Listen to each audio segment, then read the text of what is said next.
PIA تک حکومتی ادارے جو مالیاتی خسارے ہے، اس کی وجوہات کیا ہے؟ PIA غالباً ان چند اداروں میں سے ہے جو ایک مکمل اور مستقل انحطاط کا شکار ہے۔ قومی ایئرلائن کے ساتھ باقی اداروں کی نجکاری کا بھی فیصلہ کیا گیا ہے۔ ہم فیصلہ کرنے والے نہیں ہیں، لیکن آپ نے تو بہت فوری اس نگراں حکومت میں فوری ایکشن لے فوری ایکشن ان پہ لیا جن کے بارے میں منتخب حکومتیں یہ فیصلہ کر گئی ہیں، اور وہ خالی PIA پہ نہیں لیا۔ یہ نجکاری کا یہ فیصلہ IMF کی بیل آؤٹ اصلاحات پروگرام کا حصہ تو نہیں ہے؟ ہماری یہ عادت ہو گئی ہے کہ ہم ہر چیز کو IMF کے ساتھ جوڑنے کی کوشش کرتے ہیں۔ IMF کا کام یہ ہوتا ہے کہ وہ آپ کو ایک فسکل کنسالیڈیشن کا پروگرام دیتا ہے۔ موجودہ حالات میں اسٹیبلشمنٹ کا کردار کتنا اہم ہے؟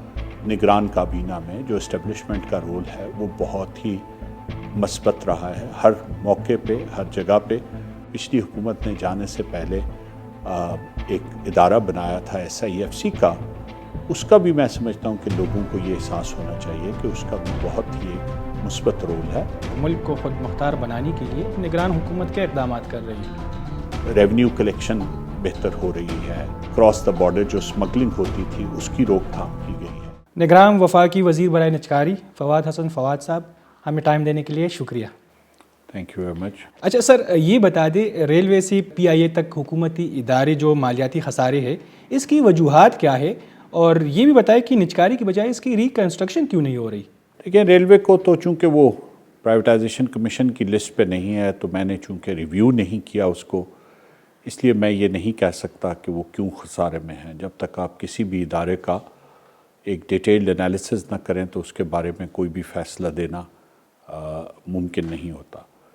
اور جہاں تک تو PIA کی بات ہے کہ جی اس کی ریکنسٹرکشن کیوں نہیں ہوتی، یہ بات پہلے بھی کئی مرتبہ ہوئی جب بھی، اور یہ PIA کی نجکاری کا معاملہ جو ہے وہ پچھلے کوئی تقریباً 15 سال سے زیادہ کا عرصہ ہو گیا ہے کہ یہ کنسنٹریشن میں تھا، اور ہر مرتبہ جب گورنمنٹ اس پہ کسی فیصلے پہ پہنچنے لگی تو حکومت کو یہی کہا گیا کہ جی ہمیں ایک موقع آخری اور دیں کہ ہم اس کی جو اسٹرکچرنگ کر لیں، اس کو ذرا بہتر طریقے سے چلا لیں، اور ہمیں آپ 6 مہینے کا وقت دے دیں، ہمیں 4 مہینے کا وقت دے دیں، ہمیں اتنے وسائل اور دے دیں، ایک مرتبہ آئندہ ہم کبھی آپ سے وسائل نہیں مانگیں گے، اور یہ آخری مرتبہ ہے کہ ہم آپ سے وسائل مانگ رہے ہیں، ایک مرتبہ یہ دے دیں، اس کے بعد آئندہ کبھی ہم اس کو اپنے پاؤں پہ کھڑا کر دیں۔ لیکن بدقسمتی کی بات یہ ہے کہ اس کی بہتری تو دور کی بات ہے۔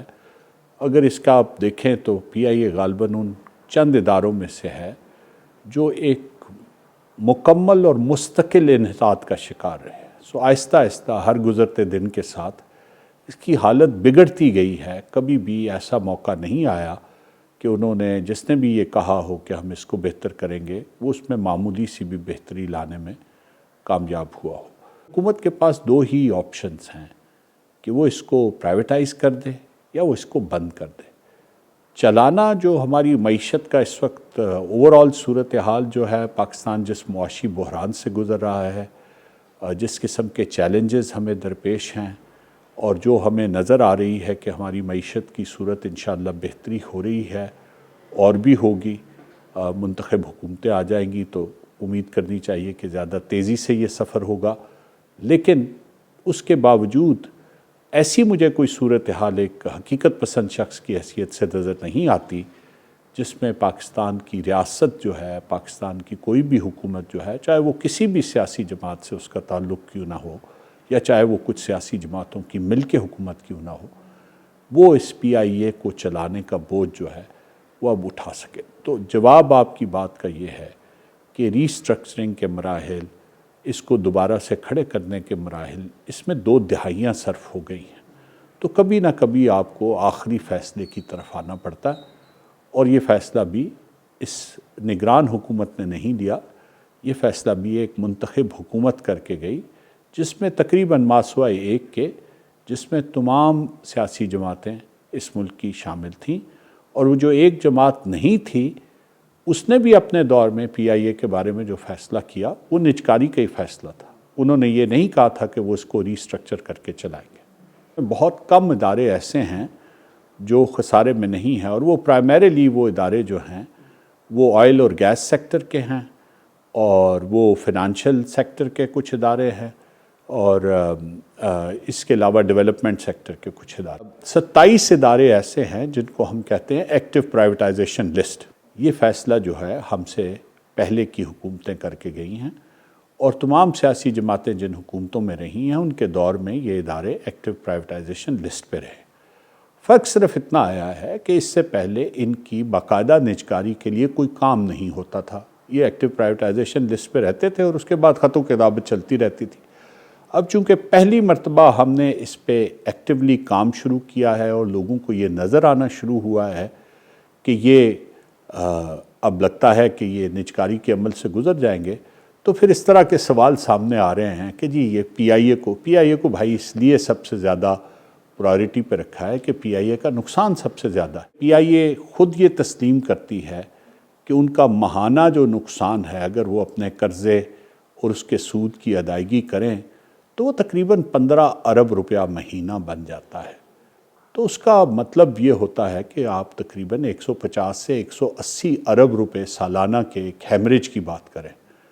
تو جب آپ کو صاف نظر آ رہا ہے کہ حکومت یہ ہیمریج برداشت کرنے کی پوزیشن میں نہیں ہے تو لازمی بات ہے آپ سب کچھ چھوڑ کے سب سے پہلے یہ کوشش کریں گے کہ یہ بجائے 1 سال کے اگر اس کو میں 3 مہینے میں بھی اس کی نجکاری کر سکتا ہوں تو اس عمل کو پہلے مکمل کر دوں.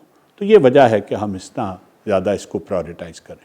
اچھا سر، یہ بتائیں کیا قومی ایئر لائن کے ساتھ باقی اداروں کی نجکاری کا بھی فیصلہ کیا گیا ہے جو خسارے میں ہے اس وقت؟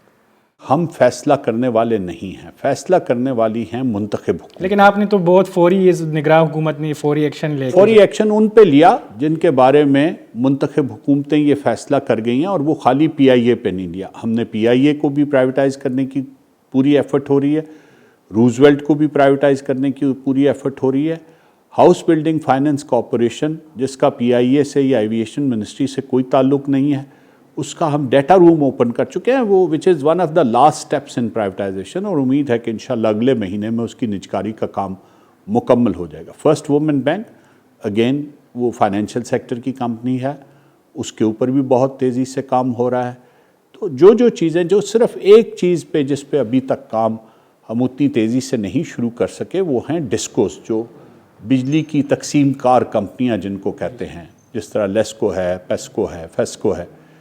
اس پہ ہم اس لیے نہیں کر سکے کہ وہ مکمل طور پر ابھی اس کا حکومت نے فیصلہ یہ نہیں کیا کہ اس کو ڈائیورسٹ کر کے، یعنی اس میں سے پرائیویٹ سیکٹر سے اس کی کوئی شیئر ہولڈنگ بھی سیل کرنی ہے یا نہیں کرنی، یا بغیر شیئر ہولڈنگ کے اس کا مینجمنٹ کنٹرول دینا. تو ہمارا نقطہ نظر پرائیویٹائزیشن کمیشن کا بہت واضح ہے.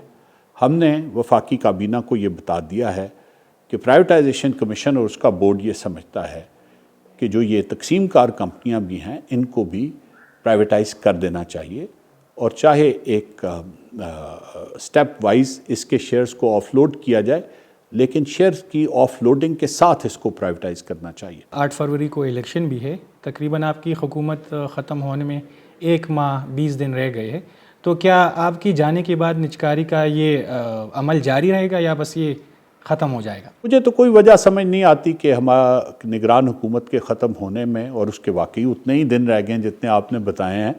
اس میں نہ تو کوئی غلط فہمی ہے کسی کو، نہ اس کی گنتی کوئی اتنی مشکل ہے، اتنے لمبے دنوں کا حساب ہے جو کیا نہ جا سکے.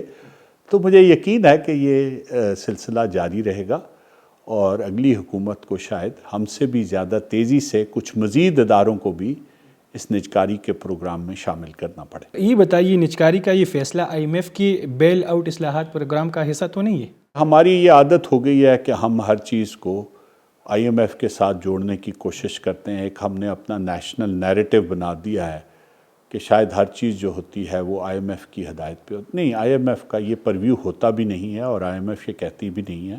آئی ایم ایف کا کام یہ ہوتا ہے کہ وہ آپ کو ایک فسکل کنسالیڈیشن کا پروگرام دیتا ہے. وہ آپ کو یہ کہتا ہے کہ آپ کے اخراجات اتنے ہیں، آپ کی آمدنی اتنی ہے، یا آپ اپنی آمدن میں اضافہ کر لیجئے یا آپ اپنے اخراجات میں کمی کر لیں. وہ اپنی رائے ضرور دیتے ہیں کہ اس کے لیے بہتر طریقہ یہ ہے، لیکن ایسا نہیں ہوتا کہ وہ یہ کہتے ہیں کہ جی ہم آپ کو اگلی ٹرانش تب دیں گے جب آپ پی آئی اے کو پرائیویٹائز کر دیں گے. ایسا کبھی نہیں ہوتا. تو یہ ایک پورا پروسیس ہے جس میں آئی ایم ایف کا براہ راست، بالکل میں قطعی طور پہ یہ بات کہہ رہا ہوں، قطعی طور پہ کوئی واسطہ نہیں ہے. یہ ہماری اپنی نیشنلی سیٹ پرائورٹیز اور گولز ہیں۔ موجودہ حالات میں اسٹیبلشمنٹ کا کردار کتنا اہم ہے؟ کیونکہ لوگ سمجھتے ہیں کہ نگراں حکومت میں کافی جو ہے عوام کو ریلیف دیا گیا، جس طرح پیٹرول کی شکل میں ہے، ڈالر بھی ہے جو نیچے آ گیا، تو آپ کیا سمجھتے ہیں اسٹیبلشمنٹ کا کردار اس وقت کتنا ضروری ہے؟ دیکھیے، اسٹیبلشمنٹ کا کردار کسی بھی حکومت میں ہر وقت اہم ہوتا۔ یہ بات تھوڑی سی میں سمجھتا ہوں کہ وہ لوگ کرتے ہیں جن کو نظام حکومت کا اور جس طرح سے چلتا ہے اس کا اچھی طرح سے اندازہ نہیں ہوتا، لیکن جو لوگ جانتے ہیں کہ کسی ریاست کا کام اور کاروبار کیسے چلتا ہے، انہیں یہ معلوم ہے کہ وہ کہیں بھی کوئی بھی ریاست ہو وہاں پہ، اور یہ اسٹیبلشمنٹ کی یہ جو اصطلاح ہے یہ ہمارے یہاں پہ کچھ زیادہ استعمال ہونی شروع ہوگی۔ میں سمجھتا ہوں کہ موجودہ نگران کابینہ میں جو اسٹیبلشمنٹ کا رول ہے وہ بہت ہی مثبت رہا ہے، ہر موقع پہ، ہر جگہ پہ۔ پچھلی حکومت نے جانے سے پہلے ایک ادارہ بنایا تھا SIFC کا، اس کا بھی میں سمجھتا ہوں کہ لوگوں کو یہ احساس ہونا چاہیے کہ اس کا بھی بہت ہی ایک مثبت رول ہے۔ اس نے بہت سی ایسی چیزیں جو ہمارے نظام کی مستقل خرابیوں کی وجہ سے اور اس کے امپیڈمنٹس کی وجہ سے اور ریڈ ٹیپ کی وجہ سے، بے شمار چیزوں کی وجہ سے جو بہت عرصے سے رکی ہوئی تھیں، ان چیزوں کو کافی تیزی سے حل کیا۔ آپ بیرونی ممالک کے جو سرمایہ کار ہیں ان سے ملتی بھی ہے، تو آپ کو کیا لگتا ہے کہ اس سخت مشکل کے باوجود جو سرمایہ کار ہے وہ سرمایہ کاری کرنے کے لیے تیار ہے؟ سرمایہ کاری جو کی جاتی ہے وہ دو بنیادوں پہ کی جاتی ہے۔ ایک تو اس بنیاد پہ کی جاتی ہے کہ وہاں پہ اس وقت ایگزسٹنگ ماحول کیسا ہے۔ دوسرا، سرمایہ کار جو انٹرنیشنل انویسٹرز ہوتے ہیں وہ یہ بھی دیکھتے ہیں کہ کسی سرمایہ کاری کا پوٹینشل کیا ہے۔ ہمارا بنیادی فیلئر جو ہے وہ اس چیز کا نہیں ہے کہ ہم میں پوٹینشل نہیں ہے، لیکن ہمارے گورننس کا فیلئر ایسا ہے کہ وہ اب دنیا کو نظر آنا شروع ہو گیا، اور جتنی جلدی ہم اس میں درستگی کے اقدامات کر لیں اتنا ہمارے لیے بہتر ہوگا۔ میرے پاس فیڈیلٹی انویسٹمنٹس کے لوگ آئے، بیرنگز کے لوگ آئے، اور یہ سب ایک گروپ کی صورت میں اکٹھے آئے، مورگن سٹینلے کے لوگ آئے، HSBC کے لوگ آئے، تو جو دنیا میں سب سے بڑے انویسٹمنٹ کے ادارے ہیں، تقریباً 20 لوگوں پہ مشتمل ایک وفد آیا، اور انہوں نے مجھے بہت بے تکلفی سے کہا کہ ہمارا یہ جو وزٹ ہے اس نے ہماری بڑی رہنمائی کی ہے، Pakistan has a great potential. غیر ملکی قرضوں پر انحصار ختم کرنا اور ملک کو خود مختار بنانے کے لیے نگران حکومت کیا اقدامات کر رہی ہے؟ ریونیو کلیکشن بہتر ہو رہی ہے، ہماری جو سمگلنگ کے ایشو پہ جتنی سختی سے کام ہوا ہے اس کے بہت ہی مثبت نتائج، اور جو ہمارے روپے کی قدر میں بہتری کی ایک بہت بڑی وجہ ہے وہ یہ ہے کہ جی اس میں جو ہماری اکراس دا بارڈر جو سمگلنگ ہوتی تھی اس کی روک تھام کی گئی ہے۔ اسی طرح جو فلائٹ آف کیپٹل تھا اس کے اوپر تھوڑے سے سخت اقدامات کیے گئے ہیں۔ اس کے باوجود بہت سی چیزیں ہیں جن میں ابھی بہت سی بہتری ہو سکتی ہے، تو بہت سی چیزوں میں بہتری کی گنجائش ہوتے ہوئے میں سمجھتا ہوں کہ حکومت نے کافی نگران حکومت نے بہتری پیدا کی۔ سر ایک آخری سوال، الیکشن کمیشن آف پاکستان نے آپ پہ اور احمد جو احد چیمہ صاحب ہے ان پہ اعتراض اٹھایا ہے کہ آپ کی جو فیصلے ہے وہ جانبدار ہے، اور انتخابات کی شفافیت پر بھی ایک سوال ہے۔ اس حوالے سے سر آپ کیا کہیں گی؟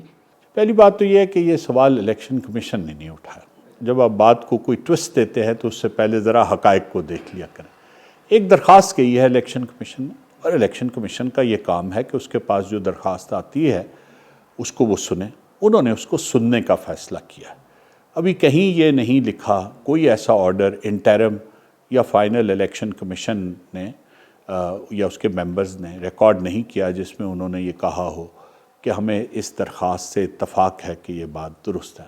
دوسری جو یہ بات کہ جی کیا یہ جانبداری کا، تو یا تو مجھے بتایا جائے کہ کسی کے پاس کیا کوئی ایسی ایویڈنس ہے کہ میں کسی کے ساتھ جانبداری برت رہا ہوں، یا میرا جو دائرہ اختیار ہے نجکاری کے وزیر کی حیثیت سے اس میں کون سی ایسا کام کسی نے دیکھا ہے، یا کون سا میرا کوئی ایسا عمل یا میرا ایسا کون سا حکم ایسا ہے جس کی بنیاد پہ وہ اس نتیجے پہ پہنچے ہیں کہ میں کسی سے جانبداری برت رہا ہوں یا کسی کے خلاف کوئی ایکشن لے رہا ہوں۔ ایک سرکاری ملازم کے کسی کے ساتھ کام کرنے کو اگر کہیں کہ آپ اس کی جانبداری ہے، تو یہ الزام تو پھر پاکستان میں اس وقت جو مختلف عہدوں پہ لوگ قائم ہیں، فائز ہیں، ان میں سے تقریباً شاید ساروں پہ ہی لگایا جا سکے، شاید کوئی بھی شخص اس الزام سے نہ مبرہ ہو۔ تو یہ سیاسی نیریٹو ہے، یہ ایک سیاسی نیریٹو کا حصہ ہے، اور جب سیاست اور الیکشنز قریب آتے ہیں تو تھوڑی سی اس میں گرما گرمی پیدا کرنے کے لیے پھر اس طرح کی باتیں کرنی بھی پڑتی ہیں اور کہنی بھی پڑتی ہیں۔ اس کو اسی طرح سمجھا کریں کہ تھوڑا سا آخر رنگ بھی تو پیدا کرنا ہے۔ آپ لوگ کیسے باہر نکلیں گے ووٹ دینے کے لیے 8 فروری کو اگر تھوڑی بہت گرما گرمی کا ماحول نہیں ہوگا؟ تو ہمارا یہ بھی تو مسئلہ ہے نا، ہمیں تھوڑا سا جذبہ چاہیے ہوتا ہے کہ جی ہم جا کے ہم ووٹ کا استعمال اس لیے نہیں کرتے کہ وہ ہماری ذمہ داری ہے، اور ہمارا حق بھی ہے اور ہماری ذمہ داری، right and obligation both at the same time۔ ہم اس لیے کرتے ہیں کہ ہمارا خون کسی نے گرما دیا اور کہا ہے کہ آج جا کے میرے حق میں ووٹ ڈالو، تو اس لیے اس کو بس سنیں اور دیکھیں۔ بہت شکریہ سر اپنا قیمتی وقت دینے کا۔